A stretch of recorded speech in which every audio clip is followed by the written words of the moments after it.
ఉమ్మడి పశ్చిమ గోదావరి జిల్లా బుట్టాయిగూడెం మండలంలో ఇటీవల పెద్ద పులి సంచారం కారణంగా పశువులపై దాడి జరగడంతో పోలవరం ఎమ్మెల్యే చిరి బాలరాజు శనివారం సంఘటనా స్థలాన్ని అటవీ శాఖ అధికారులతో కలిసి ప్రత్యక్షంగా సందర్శించారు.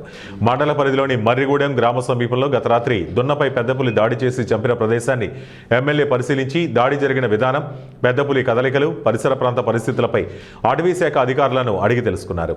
ఈ సందర్భంగా గ్రామస్తులతో మాట్లాడిన ఎమ్మెల్యే వారి భయాందోళనకు శ్రద్ధగా విని ప్రజల ప్రాణాలు, పశువుల భద్రతకు ప్రభుత్వం పూర్తి బాధ్యత వహిస్తుందని భరోసా ఇచ్చారు.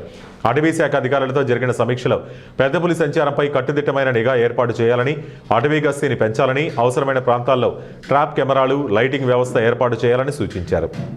అదేవిధంగా గ్రామాల పరిసర ప్రాంతాల్లో హెచ్చరిక బోర్డులు ఏర్పాటు చేయడం, అటవీ సరిహద్దు గ్రామాల్లో ప్రజలకు అవగాహన కార్యక్రమాలు నిర్వహించడం ద్వారా అప్రమత్తత పెంచాలని ఎమ్మెల్యే ఆదేశించారు. పశువుల పాకలను మరింత భద్రంగా ఏర్పాటు చేసుకోవాలని, రాత్రి వేళలో ఒంటరిగా సంచరించకుండా ఉండాలని, అటవీ ప్రాంతాలకు సమీపంగా వెళ్లకుండా ప్రజలకు సూచనలు ఇవ్వాలని అధికారులకు తెలిపారు.